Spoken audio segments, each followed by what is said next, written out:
Hi guys, আসসালামু আলাইকুম। Easy রেসিপির নতুন রেসিপিতে আপনাদের স্বাগতম।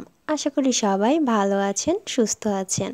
চলে আসলাম আবারও নতুন রেসিপি নিয়ে। আজকে আমি একটি নয়, একসাথে 3টি রেসিপি তৈরি করব এবং 3টি রেসিপি আমি পাউরুটি দিয়ে তৈরি করব।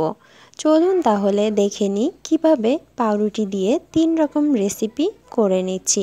প্রথমে আমি তৈরি করব পাউরুটি দিয়ে মিনি স্যান্ডউইচ। তারপর আমি তৈরি করব পাউরুটির রসমালাই। পাউরুটির সাইডের ব্রাউন অংশ দিয়েও আমি তৈরি করে নিব মজার একটি রেসিপি। চিকেন স্যান্ডউইচ তৈরি করার জন্য আমি এখানে চিকেন নিয়েছি কিছুটা, হাড় ছাড়িয়ে শুধু মাংস নিয়েছি, রসুন কুচি আর কিছুটা আদা একটু টুকরো করে কেটে দিয়েছি। পরবর্তীতে আদাগুলো তুলে নিব আর রসুনটা থাকবে। এখন কিছুটা লবণ দিয়ে আর মরিচ দিয়ে সেদ্ধ করে নিব মাংসটা। দিয়ে দিচ্ছি পানি, দিয়ে দিচ্ছি কিছুটা লবণ। এখন সব কিছু খুব ভালোভাবে মিশিয়ে নিব এবং এটা সেদ্ধ হওয়ার জন্য বেশ কিছুক্ষণের জন্য ঢাকা দিয়ে রাখবো। এই পর্যায়ে ঢাকনা তুলে অ্যাড করে দিব কিছুটা শুকনা মরিচের পেস্ট। আবারও সব কিছু ভালোভাবে মিশিয়ে মাংসটা একটু উল্টে পাল্টে দিয়ে আবারও ঢাকা দিয়ে দিব। মাংসটা সেদ্ধ হওয়া পর্যন্ত ঢাকা দিয়ে রান্না করে নিব। ভালোভাবে সেদ্ধ হয়ে গেছে, এখন তুলে নিয়েছি। আর এর মধ্যে থেকে যে আদার টুকরোগুলো আছে এগুলো তুলে ফেলে দিব আর রসুনের টুকরা মাংসের সাথে থাকবে। এখন মাংসগুলা জুড়া জুড়া করে টুকরো টুকরো করে নিব। টুকরা করে নিয়েছি, আপনারা যতটা সম্ভব হাত দিয়ে ছিঁড়ে টুকরো টুকরো করে নেবেন। কড়াইয়ে কিছুটা তেল দিয়ে নিচ্ছি, আপনারা চাইলে তেল বাড়িয়ে বা কমিয়েও দিতে পারেন। বড় সাইজের একটি পেঁয়াজ কুচি করে নিয়েছি, এটা দিয়ে দিচ্ছি কিছুটা লবণ। মাংস সেদ্ধ করার সময় লবণ দিয়েছিলাম, তাই খুব সামান্য পরিমাণ লবণ দিতে হবে, খুব বেশি দেওয়া যাবে না। এখন কিছুটা সময় নিয়ে পেঁয়াজটা খুব ভালোভাবে ভেজে নিব। পেঁয়াজটা ভাজা হয়ে গেলে এর মধ্যে মাংসের টুকরাগুলো দিয়ে দিব। পেঁয়াজ ভেজে নিয়ে এর মধ্যে মাংসের টুকরাগুলো দিয়ে দিচ্ছি। দিয়ে আবারও পেঁয়াজ আর মাংস একসাথে ভেজে নিতে হবে। ভেজে নিয়েছি, এখন তুলে নিব একটি পাত্রে। তুলে নিয়েছি, আবারও কড়াইয়ে কিছুটা তেল দিয়ে দিচ্ছি। এখন আমরা একটা হোয়াইট সস তৈরি করে নিব। এখন দিয়ে দিচ্ছি কিছুটা আটা। এই হোয়াইট সস তৈরি করার জন্য প্রথমে কিছুটা আটা তেলের সাথে ভালোভাবে ভেজে নিতে হবে। আপনারা চাইলে ঘি বা বাটার দিয়েও আটাটা ভেজে নিতে পারেন। আটাটা একটু ভেজে নিলে এটা থেকে ফ্লেভারটা অনেক সুন্দর আসবে। আটা ভেজে নেওয়া হলে এর মধ্যে কিছুটা দুধ দিয়ে দিব। আমি এখানে কিছুটা লিকুইড গরুর দুধ দিয়ে দিয়েছি, আপনারা চাইলে গুঁড়া দুধও পানিতে গুলে ব্যবহার করতে পারেন। এখানে যে দলাগুলো আছে এগুলা ভেঙে দিতে হবে এবং কিছুটা সময় নিয়ে এটা রান্না করে নিতে হবে। রান্না হলে একটা ক্রিমি ভাব আসবে, আস্তে আস্তে এটা ঘন হয়ে আসবে। এখন চুলা বন্ধ করে দিব। এটাকেই আমরা হোয়াইট সস হিসেবে ব্যবহার করব। মোজারেলা চিজ ছাড়াই এই হোয়াইট সস দিয়ে মজার একটি স্যান্ডউইচ তৈরি করা যাবে। এখন সসটা তুলে নিব। মাংস আর পেঁয়াজ ভাজি করে যে পাত্রে রেখেছিলাম সেই একই পাত্রের মধ্যেই সসটা তুলে নিচ্ছি।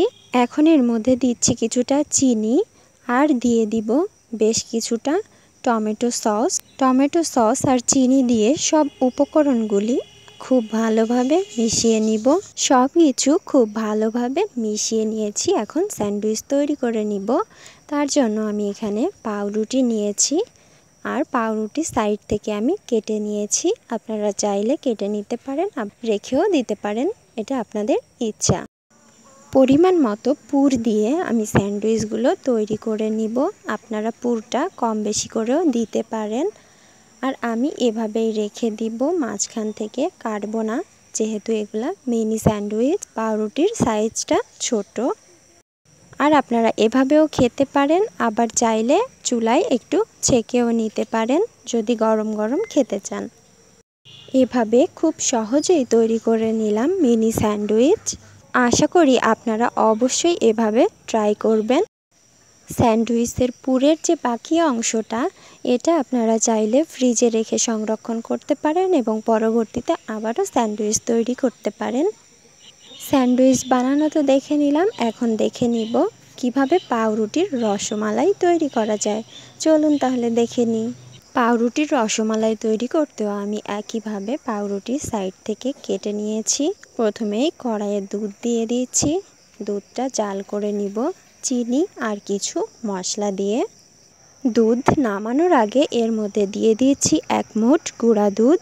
এটা রসমালাইয়ের স্বাদটাকে অনেক গুণ বাড়িয়ে দিবে আর দুধটাও বেশ ঘন হয়ে যাবে। কিছুটা সময় নিয়ে দুধে জাল করে দুধটা একটু ঘন করে নিব। তৈরি হয়ে গেছে আমাদের পারফেক্ট মালাই। এখন আমরা এই মালাইটা দিয়ে দিব পাউরুটিগুলোর ওপর থেকে। পাউরুটিগুলো সরাসরি দুধের মধ্যে ভিজিয়ে রাখা যাবে না, তাহলে এগুলা ভেঙে যাবে, কারণ পাউরুটিগুলা অনেক নরম হয়ে যাবে। তাই আমি আগে প্লেটে পাউরুটি সাজিয়ে নিয়েছি আর তার ওপর থেকে মালাইটা দিয়ে দিচ্ছি। এতে পাউরুটিগুলা একটুও ভাঙবে না, খেতেও খুবই মজা হবে। আর ওপর থেকে যে মশলাগুলো আছে এই মশলাগুলি আমি তুলে নিব। পাউরুটিগুলা কিছুক্ষণ দুধের মধ্যে থাকলেই এটা দুধে পুরো টইটুম্বুর হয়ে যাবে। আর এটা দেখতে যতটা না সুন্দর, এটা খেতে অনেক বেশি মজা। আমার তো এখনও স্বাদ মুখে লেগে আছে। তাই আমার রিকোয়েস্ট, আপনারা অবশ্যই এই রেসিপিটি ট্রাই করবেন আর কমেন্ট বক্সে জানাতে ভুলবেন না। তো দেখে তো নিলাম পাউরুটির রসমালাই কিভাবে তৈরি করতে হয়। এখন তাহলে চলুন দেখে নিই কিভাবে পাউরুটির সাইডের ব্রাউন অংশ দিয়ে তৈরি করে নিচ্ছি মজার একটি রেসিপি। পাউরুটির সাইডের বাদ দেওয়া অংশগুলোই আমি এখানে নিয়ে নিয়েছি। এখন এর মধ্যে 2টি ডিম ভেঙে দিলাম আর দিয়ে দিচ্ছি কিছুটা লবণ আর চিনি। এখন সব কিছু মিশিয়ে নিব ভালোভাবে। মিশিয়ে নিয়েছি, এখন তেল দিয়ে দিচ্ছি কড়াইয়ে। তেল গরম হয়ে গিয়েছে, এখন এর মধ্যে নাস্তাটা দিয়ে দিব। পুরো নাস্তাটা আমি একবারেই ঢেলে দিচ্ছি, দিয়ে ভালোভাবে চেপে চেপে বসিয়ে দিতে হবে। আপনারা চাইলে একবারে না দিয়ে অল্প অল্প করেও দিতে পারেন। আর অবশ্যই এটা চেপে চেপে বসিয়ে দিতে হবে, না হলে এটা ছেড়ে ছেড়ে দিবে, একসাথে উঠবে না। আর অবশ্যই এটা লো আঁচে এবং সামান্য তেলে ভাজতে হবে। খুব বেশি তেলে এই নাস্তাটা না করাই ভালো, অল্প তেলেই এই নাস্তাটা বেশি সুন্দর হবে। এখন এপিট ওপিট উল্টিয়ে বাদামি কালার করে ভালোভাবে ভেজে নিব একটু সময় নিয়ে, না হলে ভেতরে ডিমটা কাঁচা থাকতে পারে। বেশ কিছুটা সময় নিয়ে আমি এপিট ওপিট উল্টিয়ে ভালোভাবে ভেজে নিয়েছি। ভেতরটাও কাঁচা নেই, ওপরের সাইডটা দেখতেই পাচ্ছেন কেমন হয়েছে। দেখলেন তো কত সহজেই পাউরুটি সাইডের অংশ দিয়ে একটি মজার রেসিপি তৈরি করে ফেললাম। 1 প্যাকেট পাউরুটি দিয়েই যদি 3টি রেসিপি তৈরি করা যায়, তাহলে তো আর কিছুই দরকার হবে না। আমার রেসিপিগুলো আপনাদের কেমন লাগলো জানাবেন। আর আমার চ্যানেল যদি সাবস্ক্রাইব না করে থাকেন, অবশ্যই এখনই সাবস্ক্রাইব করে দিন আর ভিডিওতে একটা লাইক করে দিন। Thanks for watching.